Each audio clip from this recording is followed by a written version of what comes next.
Hello everyone, welcome you all at Lokesh sir unlimited study zone. आज हमारी class है और ये हमारा जो चैप्टर चल रहा है इसके बारे में पहले भी मैंने बताया था। शिक्षण विधियाँ चल रही हैं, तो आई थिंक ये लेक्चर नंबर 2 है या 3 है। जस्ट गिव मी टाइम, मैं बता रहा हूँ आपको ये लेक्चर नंबर 2 है या 3 है।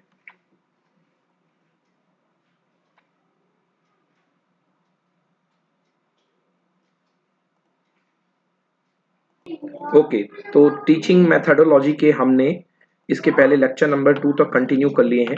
तो आज हम लेक्चर नंबर 3 स्टार्ट कर रहे हैं। तो दोस्तों हेडिंग डालिए, it is lecture number 3 and topic is teaching methodology.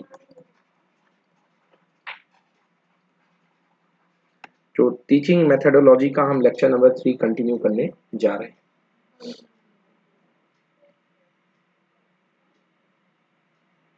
देखिए दोस्तों, तो अब स्टार्ट करते हैं हम teaching methodology lecture number 3। Lecture number 2 इसके पहले के काफ़ी इंपॉर्टेंट थे, जिसमें हमने ब्लूम्स की टेक्सोनॉमी के बारे में डिस्कस की थी और काफ़ी सारी चीज़ें थी, टेक्निक थी। आज की क्लास स्टार्ट की जाती है। शिक्षण के लिए हमें विभिन्न शिक्षण विधियों की आवश्यकता होती है। वी ऑल नो कि जो शिक्षण होता है उसके लिए हमें अलग अलग टाइप की शिक्षण विधियों की आवश्यकता होती है। एक कुशल शिक्षक को अपने विषय विषय की विभिन्न विधियों का न केवल ज्ञान होना चाहिए, अपितु उनका प्रयोग भी कुशलता पूर्वक आना चाहिए, तभी एक टीचर जो है सक्सेसफुल टीचर कहलाएगा। सामान्यतः शिक्षण नीतियों, विधियों या युक्तियों का एक ही अर्थ है। मतलब चाहे शिक्षण नीति कहें, चाहे शिक्षण विधि कहें या शिक्षण युक्ति कहें, इनका एक ही अर्थ लगाते हैं, परंतु ऐसा नहीं होता है। इन तीनों में अंतर है। अब देखिए, शिक्षण नीतियां, शिक्षण विधियां और शिक्षण युक्तियां, तो तीनों ही। तो पहली बात करते हैं शिक्षण नीतियां, ये पहली चीज है। दूसरी चीज क्या है? दूसरी चीज शिक्षण विधियां, विधियां, और फिर है युक्तियां, युक्तियां। ठीक है ना? शिक्षण नीतियां, तो सबसे पहले जानेंगे शिक्षण नीतियां क्या होती हैं। शिक्षण नीतियां शिक्षक द्वारा की गई ऐसी कौशलपूर्ण व्यवस्था जो विद्यार्थियों में उद्देश्य के अनुसार व्यवहार में परिवर्तन लाने के लिए की जाए। जी हाँ, ये शिक्षण नीतियां कहलाती हैं। शिक्षण नीतियां होती हैं शिक्षक द्वारा की गई ऐसी कौशलपूर्ण व्यवस्था जो विद्यार्थियों में उद्देश्यों के अनुसार व्यवहार में परिवर्तन लाने के लिए की जाती है, उनको अपन शिक्षण नीतियां कहते हैं। स्ट्रेसर के अनुसार शिक्षण नीतियां वे योजनाएं होती हैं जिनमें शिक्षण के उद्देश्यों, विद्यार्थियों के व्यवहार परिवर्तन और पाठ्य वस्तु, कार्य विश्लेषण, अधिगम, अनुभव तथा छात्रों की पृष्ठभूमि आदि को विशेष महत्व दी जाती है। स्ट्रेसर कहते हैं, स्ट्रेसर क्या कहते हैं कि शिक्षण नीतियां वे योजनाएं होती हैं जिसमें शिक्षण के उद्देश्यों, मतलब शिक्षण के उद्देश्य का ध्यान रखा जाता है, विद्यार्थियों के व्यवहार परिवर्तन, पाठ्य वस्तु, कार्य विश्लेषण, अधिगम, अनुभव तथा छात्रों की पृष्ठभूमि आदि को विशेष महत्व दी जाती है। ये कहते हैं स्ट्रेसर। देन बात करते हैं शिक्षण नीतियों के बाद शिक्षण विधियों की। शिक्षण विधियां क्या होती हैं? यह शिक्षक के व्यवहार को प्रभावित करती हैं तथा उद्देश्यों से संबंधित होती हैं। यह निर्धारित करती हैं कि शिक्षक किसी परिस्थिति विशेष में कैसा व्यवहार करता है तथा कक्षा कक्ष में होने वाली अंतः प्रक्रिया इसमें आती है। तो फिर से पढ़ूंगा मैं। शिक्षण विधियां क्या होती हैं? यह शिक्षक के व्यवहार को प्रभावित करती हैं तथा उद्देश्यों से संबंधित होती हैं। यह निर्धारित करती हैं कि शिक्षक किसी परिस्थिति विशेष में कैसा व्यवहार करता है तथा कक्षा कक्ष में होने वाली अंतः प्रक्रिया इसमें आती है। देन बात करते हैं शिक्षण युक्ति। शिक्षण युक्ति, देखिए दो बातें कर ली हमने, शिक्षण नीतियां और शिक्षण विधियों की।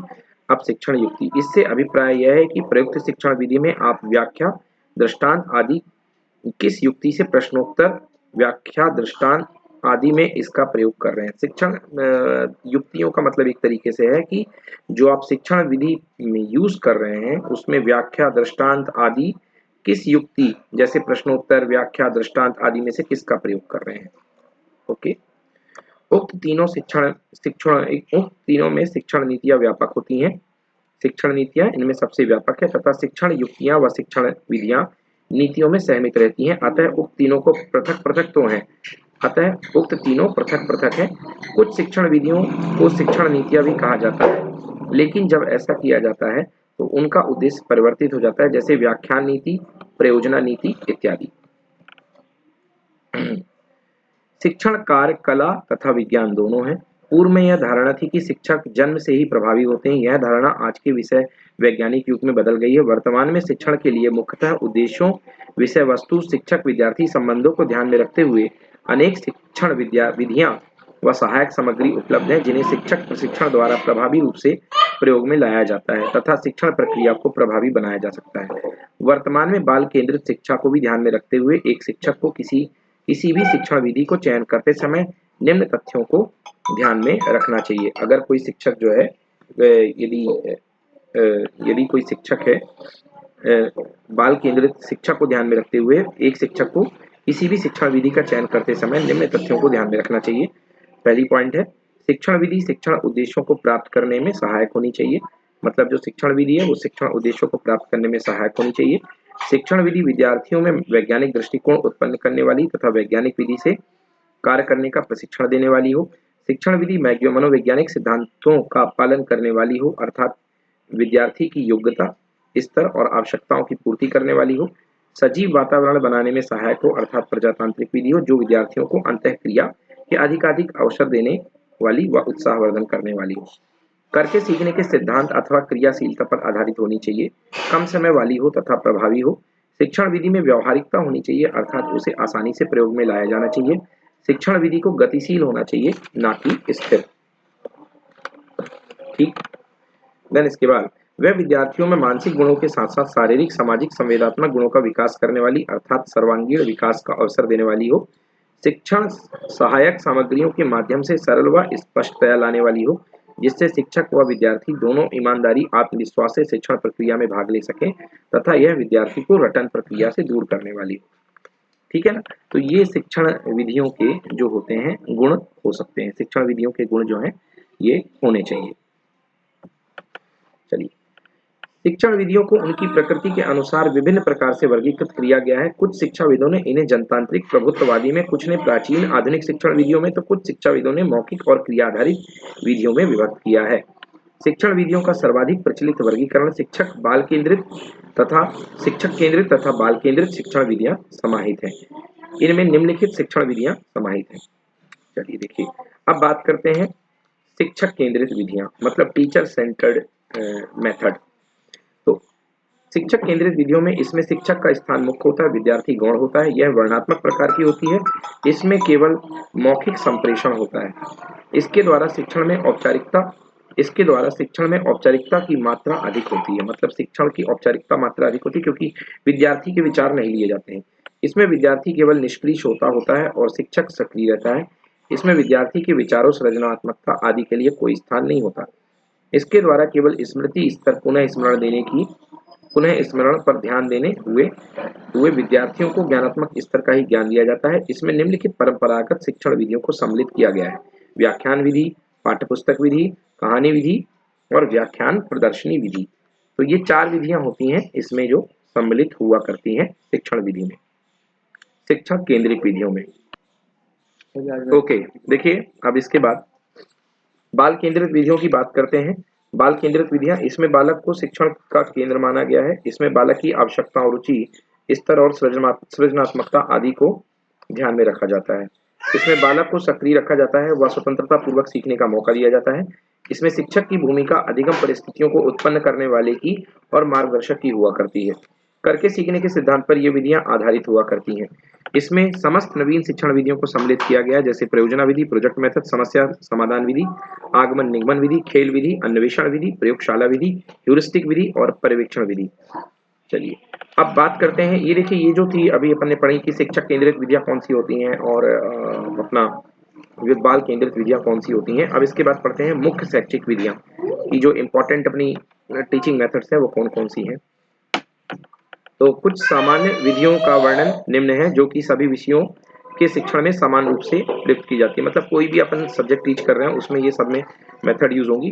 जैसे पहली है व्याख्यान विधि, यह सबसे प्राचीन विधि है। इस विधि में शिक्षक यह मान करके चलता है कि विद्यार्थी सीखी जाने वाली विषय वस्तु तथा संबंधों को समझने की योग्यता रखते हैं। मनोवैज्ञानिक थॉमस एम रिस्क के अनुसार व्याख्यान तथ्यों, सिद्धांतों या अन्य संबंधों का प्रतिपादन है जिसको शिक्षक अपने सुनने वालों को समझाना चाहता है। अतः स्पष्ट है कि व्याख्यान शिक्षक द्वारा अपने विद्यार्थियों को विषय वस्तु को स्पष्ट करने, तथ्यों से संबंधित करने तथा संप्रेषण करने का सरल, सस्ता व कम समय लेने वाला कम समय लेने वाला एक प्रभावी साधन है, जिसे प्रयोग में लेते समय यह मानकर चलता है कि विद्यार्थी के पास उसे समझने हेतु पृष्ठभूमि मतलब कि पूर्व ज्ञान या योग्यता है। अब इसके गुण की बात कर लेते हैं।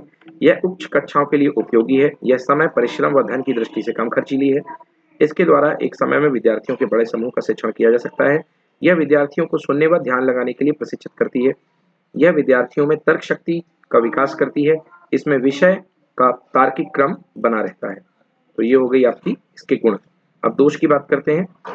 इसमें दोष जो है यह निम्न कक्षाओं के लिए अनुपयोगी है। इसमें विद्यार्थी निष्क्रिय श्रोता बने रहते हैं तथा यह करके सीखने के सिद्धांत की पूर्ण अवहेलना करती है और केवल स्मृति पर केंद्रित है। थर्ड पॉइंट, इसमें ध्यान अधिक समय तक के लिए केंद्रित नहीं हो पाता है, रुचि नहीं रह पाती है, मौलिक चिंतन के अवसर प्राप्त भी नहीं होते हैं। देन फोर्थ पॉइंट, इसमें सैद्धांतिक ज्ञान पर अधिक बल दिया जाता है और यह प्रभुत्ववादी विधि है। यस, व्याख्यान विधि एक प्रभुत्ववादी विधि है। अब चलिए व्याख्यान विधि के प्रयोग के लिए हम सुझाव की बात कर लेते हैं कि इसके क्या सुझाव है। व्याख्यान विधि के प्रयोग हेतु सुझाव। व्याख्या से पूर्व विषय वस्तु को अंतर संबंधित करके उचित उदाहरण द्वारा योजनाबद्ध रूप से तैयार कर लेना चाहिए और एक उचित रूपरेखा बना लेनी चाहिए। शिक्षकों को व्याख्यान देते समय अपने उच्चारण, हाव भाव, आवाज आदि का ध्यान रखना चाहिए। प्रस्तावना, भूमिका, संक्षिप्तीकरण या सारांश के समय इस विधि का प्रयोग किया जा सकता है। विधियों की भाव मुद्रा को देखते हुए अनुमान लगाना चाहिए कि विद्यार्थी समझ रहे हैं कि या नहीं। गलत बोल गया मैं। विद्यार्थियों की भाव मुद्रा को देखते हुए अनुमान लगाना चाहिए कि विद्यार्थी समझ रहे हैं या नहीं। साथ ही भाषा शैली आदि में सरल व सहज होनी चाहिए। बीच बीच में पाठ समाप्ति पर प्रश्न पूछते रहना चाहिए जिससे कि विद्यार्थियों का इंटरेस्ट बना रहे। वैज्ञानिक की जीवनी या किसी आविष्कार आदि का ऐतिहासिक वर्णन कर दिया जाए तो ये विधि मजेदार बन जाती है। चलिए सेकंड बात करते हैं पाठ्य पुस्तक विधि। तो पाठ्य पुस्तक विधि मतलब अभी हम शिक्षण केंद्रित विधियां ही चला रहे हैं, तो पाठ्य पुस्तक विधि की बात करते हैं। यह सबसे सरल विधि है। इसमें शिक्षक व विद्यार्थी दोनों का ही परिश्रम कम हो जाता है तथा कक्षा में सभी स्तर के विद्यार्थी को एक साथ पढ़ाया जाता है। पाठ्य पुस्तक के प्रयोग के आधार पर 4 प्रकार से पाठ्य पुस्तक विधि का प्रयोग किया जा सकता है। पहला, स्मृतिकरण प्रणाली। पाठ्य पुस्तक को अक्षरशः रटने के लिए कहा जाता है। दूसरा, वर्णन प्रणाली। शिक्षक विद्यार्थियों को कुछ प्रश्न घर से रटने के लिए कहता है और कक्षा में उनसे सुनता है। शिक्षक विद्यार्थी पाठ्य पुस्तक प्रणाली। शिक्षक तथा विद्यार्थी साथ साथ पाठ्य पुस्तक का अध्ययन करते हैं एवं शिक्षक विद्यार्थियों को समझाता है। उप प्रभाग वर्णन प्रणाली। एक इकाई को कई उप प्रभागों में विभक्त करके विद्यार्थियों को गृह कार्य के रूप में दिया जाता है जिससे विद्यार्थी याद करके लिख कर लाते हैं। कक्षा में शिक्षक शिक्षण कार्य एक पाठ्य पुस्तक से या सभी विद्यार्थियों की पाठ्य पुस्तक को खोलकर धीरे धीरे पढ़ाते हुए विकास करता है। इस विधि को तू पढ़ विधि या तू पढ़ मैं सुनूं और समझाऊं विधि भी कहा जाता है। इसको एक बार फिर से बोल देता हूँ। उप प्रभाग या वर्णन प्रणाली। इस एक इकाई को कई उप प्रभागों में विभक्त करके विद्यार्थियों को गृह कार्य के रूप में दिया जाता है जिसे विद्यार्थी याद करके लिख करके लाते हैं। कक्षा में शिक्षक शिक्षण कार्य को एक पाठ्य पुस्तक या सभी विद्यार्थियों की पाठ्य पुस्तक को खोलकर धीरे धीरे पढ़ाते हुए पाठ का विकास करता है। इस विधि को तू पढ़ मैं सुनूं तू पढ़ विधि या तू पढ़ मैं सुनूं और समझाऊं विधि भी कहा जाता है। अब गुण की बात कर लेते हैं। विद्यार्थियों में स्वाध्याय का विकास होता है। समय, श्रम व धन की बचत होती है। विद्यार्थियों की स्मरण शक्ति का विकास होता है तथा ये सक्रिय रहते हैं। अब दोष की बात कर लेते हैं कि इसके दोष क्या है। यह मनोवैज्ञानिक व वैज्ञानिक दोनों ही दृष्टिकोणों से उचित नहीं मानी जाती है। मतलब ये जो विधि है वैज्ञानिक और मनोवैज्ञानिक दोनों के दृष्टिकोण से उचित नहीं है। विद्यार्थियों में रटने की प्रवृत्ति पनपती है। व्यक्तिगत भिन्नता के सिद्धांत की अवहेलना होती है। सभी विद्यार्थी एक पाठ्य पुस्तक का अध्ययन करते हैं। पाठ्य पुस्तक उद्देश्य प्राप्ति का साधन होता है। शिक्षक उसे साध्य मान लेते हैं। केवल सैद्धांतिक ज्ञान दिया जाता है, व्यावहारिक व प्रयोगात्मक ज्ञान नहीं दिया जाता। अगली बात करते हैं प्रदर्शन या व्याख्यान प्रदर्शन विधि। भारतीय परिस्थितियों के अनुरूप यह सर्वाधिक उपयुक्त, व्यवहारिक व उपयोगी विधि है। यह किसी वस्तु की रचना, कार्यप्रणाली, वास्तविकता के रूप में ज्ञान कराती है। विद्यार्थियों को क्रिया के पर्याप्त अवसर दिए जाते हैं। उन्हें प्रश्न पूछने व प्रदर्शन में सहायता देने के लिए कई अवसर मिलते हैं।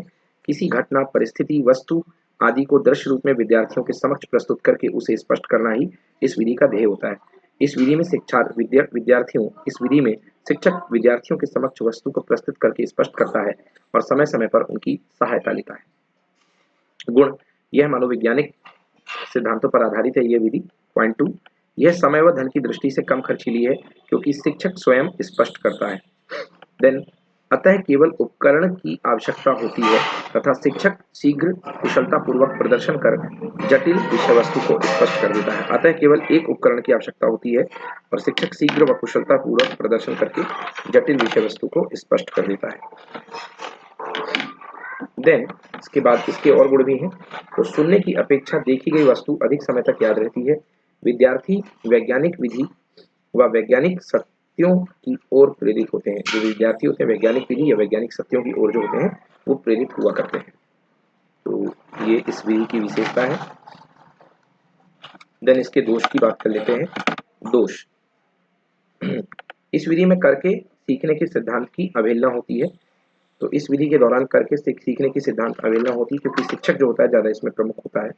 विद्यार्थी केवल रुचिकर प्रदर्शन में ही सक्रिय होते हैं। इसमें शिक्षक ही सभी कार्य करता है, अतः यह शिक्षक केंद्रीय विधि है। इसमें व्यक्तिगत भिन्नता के सिद्धांत की अवहेलना होती है तथा सभी स्तर के विद्यार्थी एक ही गति से विकास करते हैं। प्रदर्शन पूर्व तैयारी न होने के कारण और उपकरण के खराब होने से शिक्षण कार्य में अप्रभावी हो जाता है। तो ये कुछ विधियां थी जो शिक्षक केंद्रित विधियां थी जिसमें हमने पढ़ी व्याख्यान विधि, पाठ्य पुस्तक विधि और कहानी विधि, ओके, एंड व्याख्यान प्रदर्शन विधि। अब पढ़ते हैं नवीन विधियों में। तो नवीन विधियों में अभी हमने बताया था कि जो न्यू मेथड्स हैं उसमें हमारी जो इम्पोर्टेंट मेथड्स हैं, सबसे पहली है परियोजना विधि। तो इनको मैं लिख देता हूँ एक बार। तो कौन कौन सी विधि है? परियोजना विधि मतलब कि प्रोजेक्ट मेथड है पहले नंबर पे। दूसरा है समस्या समाधान विधि।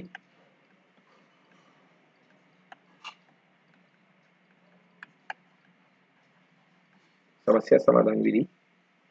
देन खेल विधि।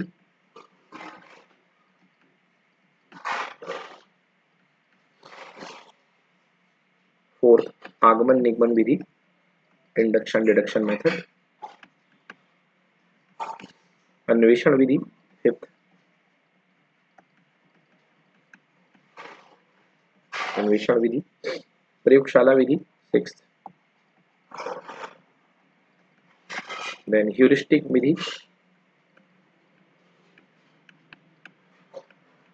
ह्यूरिस्टिक। एंड एट्थ है पर्यवेक्षण विधि, पर्यवेक्षण। चलिए तो आइए अब इन सब विधियों को बड़े ही डिटेल में अपन पढ़ने वाले हैं। तो सबसे पहले बात करते हैं परियोजना विधि यानी कि प्रोजेक्ट मेथड। प्रोजेक्ट मेथड, तो प्रोजेक्ट मेथड जो है जो विधि है ये जॉन डीबी के व्यवहारवाद पर आधारित है। मतलब कि जॉन डीबी ने जो व्यवहारवाद की थ्योरी दी थी उस पर आधारित है। वैसे इस विधि का जो विकास या प्रवर्तन किया वो W.H. किलपैट्रिक ने किया था। किलपैट्रिक जॉन डीबी के जो थे शिष्य थे, मतलब जॉन डीबी के जो स्टूडेंट थे वो किलपैट्रिक थे, W.H. किलपैट्रिक। उन्होंने 1981 में द प्रोजेक्ट मेथड शोध पत्र प्रकाशित किया था। इन्होंने 1981 में द प्रोजेक्ट मेथड शोध पत्र प्रकाशित किया था। इस विधि को जो पूर्ण किया था वो किया था J.A. स्टीवेंसन ने। तो J.A.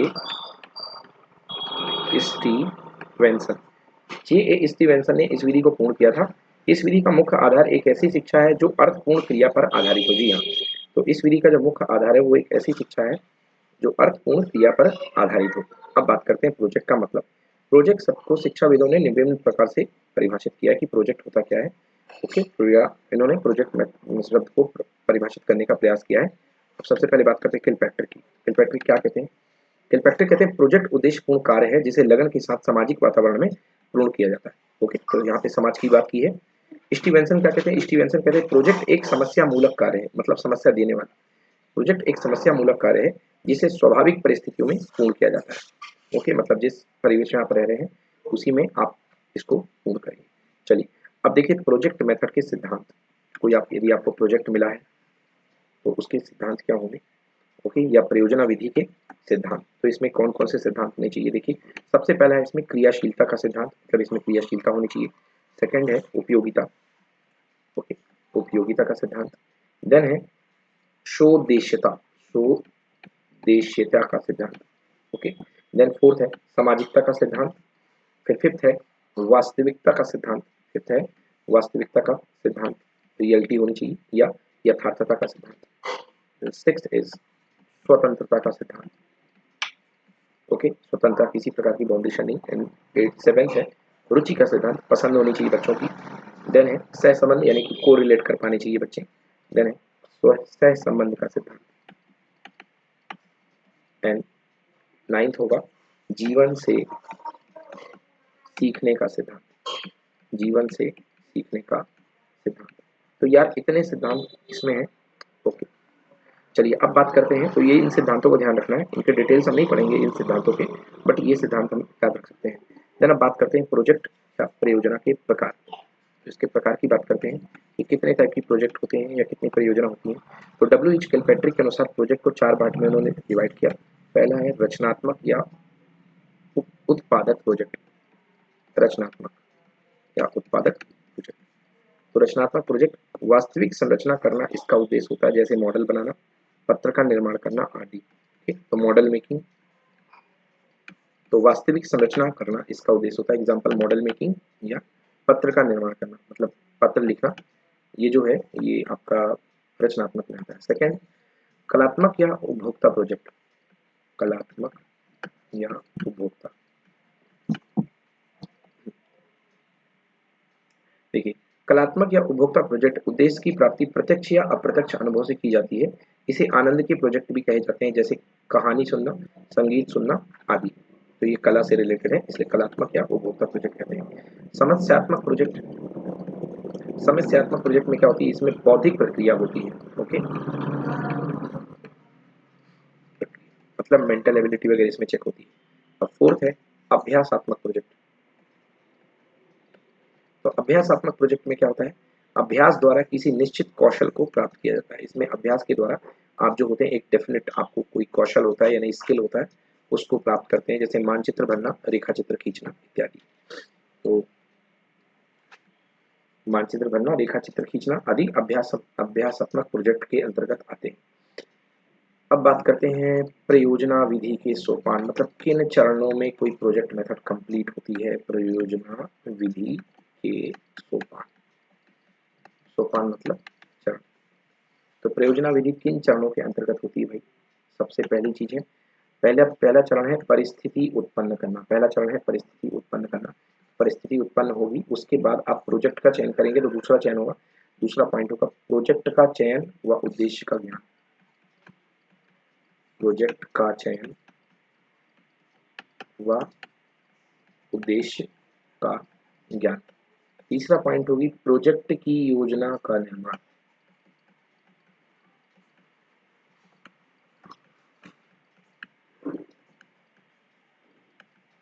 थर्ड पॉइंट है प्रोजेक्ट की योजना का निर्माण। फोर्थ पॉइंट है प्रोजेक्ट का क्रियान्वयन करना। तो उसके योजना का निर्माण किया और देन उसके बाद काम पे निकल पड़े, प्रोजेक्ट का क्रियान्वयन करना। प्रोजेक्ट का क्रियान्वयन। एंड फिफ्थ पॉइंट है कार्य का मूल्यांकन। कार्य का मूल्यांकन। एंड लास्ट पॉइंट है विवरण या रिकॉर्ड रखना। हाँ, तो कोई भी प्रोजेक्ट मेथड आप करते हैं तो उसमें रिकॉर्ड बनाते ही है, फाइल इत्यादि वगैरह, तो उसको विवरण या रिकॉर्ड रखना। बात करते हैं गुण की। गुण, फीचर्स। गुण क्या है इसके भाई। इसके जो गुण है, नंबर 1 देखिए, सबसे पहला गुण है यह विधि तत्परता यानी कि लॉ ऑफ रेडीनेस, अभ्यास के नियम लॉ ऑफ एक्सरसाइज एंड प्रभाव के नियम लॉ ऑफ इफेक्ट पर आधारित होती है। तो इसमें तत्परता की रिक्वायरमेंट होती है, अभ्यास की रिक्वायरमेंट होती है और प्रभाव की रिक्वायरमेंट होती है। यह क्रिया अर्थपूर्ण एवं स्वयं में संपूर्ण होती है। अर्थपूर्ण और स्वयं में संपूर्ण हुआ करती है। विद्यार्थियों की रुचि अंत तक बनी रहती है क्योंकि इसका लक्ष्य निश्चित व स्पष्ट होता है। इस विधि में स्वतंत्रता का वातावरण होता है, विद्यार्थी सक्रिय बना रहता है तथा किया किया जाने वाला कार्य जीवन उपयोगी होता है। तो मतलब पूरी तरीके से विद्यार्थी इन्वॉल्व रहता है। तो ये बहुत अच्छी मेथड हुई विद्यार्थी के परिप्रेक्ष्य से। थर्ड पॉइंट हो गया। फोर्थ पॉइंट, ये जो विधि है मनोवैज्ञानिक सिद्धांतों पर पूर्ण रूप से आधारित है। तो मनोवैज्ञानिक सिद्धांत को पूरा करती है। यह नेक्स्ट पॉइंट, यह अधिगम की लोकतांत्रिक विधि है, डेमोक्रेटिक मेथड है। विद्यार्थी स्वयं प्रोजेक्ट का चयन करता है, योजना का निर्माण करता है और क्रियान्वयन भी खुद ही करता है। ओके, तो इसलिए यह जो विधि है लोकतांत्रिक विधि है। देन 6 पॉइंट, इसमें व्यक्तिगत भिन्नता के गुण के अनुसार शिक्षा स्वयं कार्य करने की प्रवृत्ति, आत्मविश्वास, आत्मनिर्भरता, अभिव्यक्ति विकसित करने के पर्याप्त अवसर प्राप्त होते हैं तथा स्थायी व स्पष्ट ज्ञान प्राप्त होता है। मतलब इसमें आप व्यक्तिगत भिन्नताओं का भी सम्मान करते हैं। और सबसे इंपॉर्टेंट बात, इसमें गृह कार्य देने से मुक्ति हो जाती है कि प्रोजेक्ट आपका इतना रियलिस्टिक होता है कि गृह कार्य देने की जरूरत ही नहीं है। अब बात करते हैं इसके दोष। दोष क्या है भाई? तो देखिए, दोष ये है कि इसमें धन, समय और श्रम यानी कि टाइम, पैसा और मनी तीनों बर्बाद होता है, ठीक ना। देन इस विधि पर आधारित पाठ्य पुस्तकों का अभाव है, मतलब इस पर जो आपकी पुस्तकें नहीं मिलेंगी, खुद से ही करनी पड़ेगी या इंटरनेट से मटेरियल सर्च कीजिए। शिक्षक से अधिक आशा की जाती है कि उसे सभी विषय या परियोजनाओं का ज्ञान होगा, जबकि इतिहास व नागरिक शास्त्र का शिक्षक विज्ञान के विषय में पर्याप्त ज्ञान नहीं रख सकता। हाँ जी। तो अगर प्रोजेक्ट में आपके मल्टीपल टॉपिक्स इन्वॉल्व हैं, जैसे कि आप कोई भी प्रोजेक्ट कर रहे हैं, उसमें साइंस की अप्रोच आ जाती है, तो जो एसएसटी का टीचर है वो साइंस के मामले में एक तरीके से कुछ मदद नहीं कर पाएगा। फोर्थ पॉइंट, वर्तमान शिक्षा प्रणाली, उपलब्ध साधन आदि परिस्थितियां इस विधि के व्यवहारिक प्रयोग के पक्ष में नहीं है। मतलब इतने रिसोर्सेस नहीं है कि इनका प्रयोग हम कर सकें। तो जो शिक्षा प्रणाली अपनी, वो थोड़ा सा इसका ज़्यादा सपोर्ट नहीं करती है। साधन मतलब कि जो रिसोर्सेस हैं और परिस्थितियां इसके व्यवहारिक प्रयोग में पक्ष में नहीं है। उच्च कक्षाओं के लिए प्रोजेक्टों की उपलब्धता नहीं है तथा समय पर पाठ्यक्रम को समाप्त करा पाना ही मुश्किल होता है। सिलेबस इतना बड़ा है कि बच्चों को प्रोजेक्ट के लिए टाइम नहीं मिलता है। ठीक है, चलिए, तो ये हो गई प्रोजेक्ट मेथड, पहली मेथड पढ़ ली अपन ने। अब इसके बाद पढ़ते हैं समस्या समाधान विधि। ओके, तो दूसरी विधि आ रही है समस्या समाधान विधि। भाई क्या है ये समस्या समाधान विधि, ये जानेंगे। तो यह वैज्ञानिक विधि पर आधारित विधि है। इसमें सर्वप्रथम विद्यार्थियों के समक्ष ऐसी परिस्थिति उत्पन्न की जाती है कि उनके सम्मुख कोई समस्या उत्पन्न हो। उसके पश्चात वह समस्या के समाधान हेतु वह विविध प्रयास कर शिक्षक के निर्देशन में उसका समाधान किया जाता है। अब इसके चरण क्या है? चरण यानी कि सोपान, स्टेप्स किन स्टेप्स में कंप्लीट होती है? सबसे पहला स्टेप है समस्या का निर्माण व चयन। दूसरा है समस्या का प्रस्तुतिकरण। तीसरा स्टेप है समस्या से संबंधित प्रदत्त आंकड़े। ठीक है ना। तो सबसे पहला है समस्या का चयन करेंगे, फिर समस्या को प्रस्तुत करेंगे, उसके आंकड़ों का कलेक्शन करेंगे, समस्या से संबंधित प्रदत्त आंकड़ों का संग्रहण। फिर है फोर्थ परिकल्पना का निर्माण, यानी कि आप एक कंसेप्ट डेवलप करेंगे कि मुझे जाना कहाँ से कहाँ है, परिकल्पना का निर्माण करेंगे। देन इसके बाद प्राप्त आंकड़ों का विश्लेषण किया जाना, परिकल्पना की जांच व परीक्षण करना कि हम सही परिकल्पना कर रहे हैं कि नहीं। देन सिक्स्थ पॉइंट है प्राप्त आंकड़ों का विश्लेषण करना, जो आपके पास आंकड़े हैं, जो डेटा है उसको एनालिसिस करेंगे। और सेवेंथ पॉइंट है निष्कर्ष निकालना। यस, तो ये 7 पॉइंट में इनके चरण कंप्लीट हुआ करते हैं। अब इसके पढ़ते हैं गुण, फीचर्स। समस्या समाधान विधि के क्या गुण है? विद्यार्थियों में वैज्ञानिक विधि से कार्य करने की अभिवृत्ति का विकास होता है। दूसरा, विद्यार्थियों में चिंतन शक्ति, तर्क क्षमता व विवेचनात्मक शक्ति का विकास होता है। थर्ड पॉइंट, व्यक्तिगत भिन्नता के अनुसार शिक्षण होता है, तो इसमें व्यक्तिगत भिन्नता इन्वॉल्व है। एंड फोर्थ है क्रिया आधारित शिक्षण की प्रचुरता से ज्ञान जो प्राप्त होता है वो स्थायी हुआ करता है, क्योंकि क्रिया आधारित है। अब दोष की बात कर लेते हैं कि इसके ड्रॉबैक्स क्या क्या है। इसमें ड्रॉबैक्स देखिए, समस्या समाधान विधि से आप सारे विषय का शिक्षण नहीं कर सकते हैं। तो पहली चीज है कि प्रत्येक विषय का शिक्षण इस विधि से नहीं किया जा सकता है। दूसरा, यह केवल उच्च कक्षाओं में ही उपयोगी होती है। तीसरा, इसमें समय ज़्यादा लगता है और मेहनत ज़्यादा लगती है, क्योंकि इंडिविजुअल ज़्यादा बच्चे को ध्यान देना आपको है ना। या ग्रुप ऑफ में ही पढ़ाओगे तो समस्याएं दोगे, तो 5 बच्चों के ग्रुप को एक समस्या दोगे तो सबकी सुनना भी पड़ेगा, टाइम लगता है। ठीक।